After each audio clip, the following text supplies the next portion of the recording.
What is going on, you guys? My name is Rage, and we are back today. One final Pestilence video overview for you all.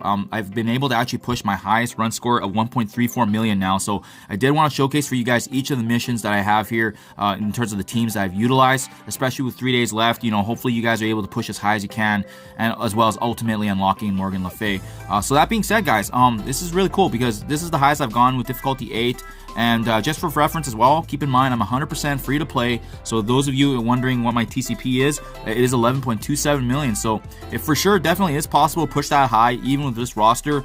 And I do have really high quality characters, so that's really ultimately what pushed me to achieving this ranking. But I was pretty happy to say that even pushing this ranking, you can see I didn't actually finish mission 10, but what I did is I loaded a bunch of Scourge events that allowed me to maximize the total score points. So I'll just scroll through for you guys slowly here on the left. That way you can use it for reference if you're trying to push through. But there's some that you can see that weren't working properly, so I felt, you know, the need to actually add them and do another run. And fortunately, this actually allowed me to push through.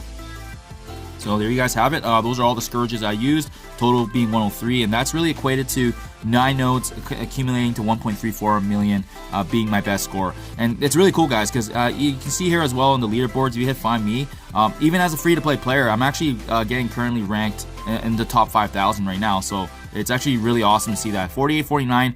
It's going to be constantly updating through as this event wraps up here, but good to see that ideally you can still rank in the top 10,000 even if you're free to play, so as long as you have a high quality roster.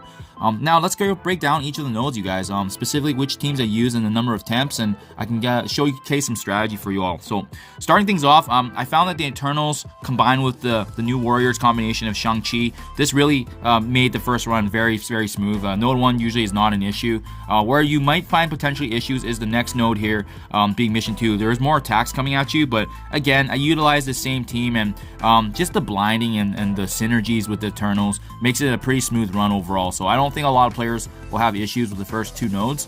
Next up, mission 3 here. As you can see, there were 2 attacks because initially what happened is there's a bit of damage at the beginning from the enemy wave, so I just threw in some weaker enemies, weaker allies on my team, as you can see, not even ranked up, and then I followed that up by using the combination of Dr. Doom, Omega Red, and then as well as the Secret Avengers. They proved to be extremely helpful for this, just their synergy made it very smooth.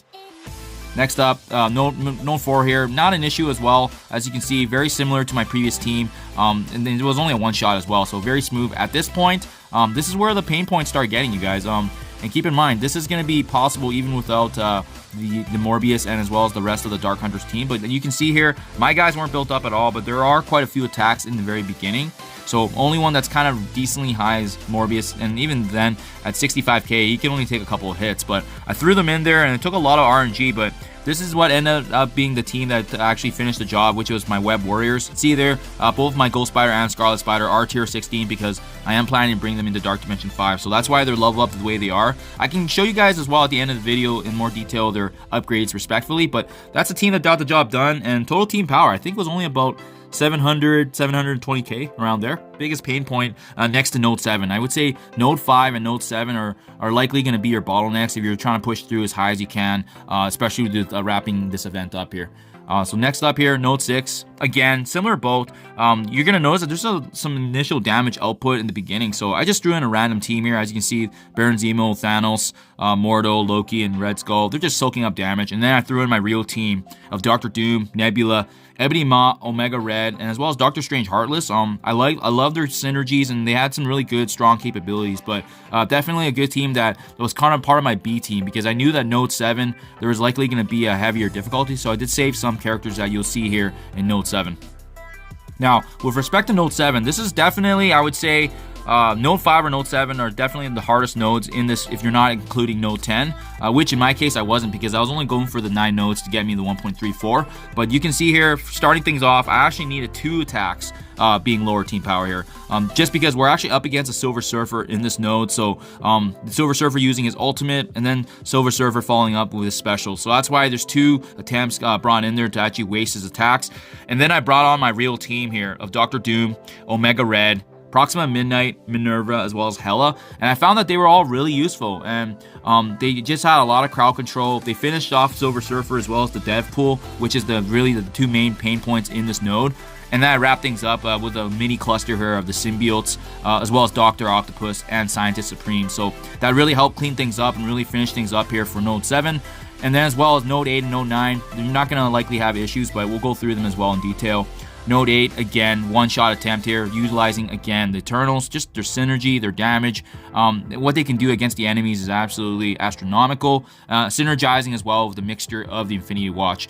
Ideally, I would have loved to use my Infinity Watch team for these nodes, but if you recall, I used Nebula earlier in my villains one, so that's why she was taken out, and then I just realized that I couldn't fully utilize the Infinity Watch, but they would also be a very viable and strong team for these nodes. And then last but not least, Node 9 here, wrapping things up. I noticed there was a little bit of an outburst of damage in the beginning, so I threw in just a makeshift team here. As you can see, they didn't do anything. And then wrapping things up once again with the same team as before. The Eternals consisting of a mixture with the Infinity Watch.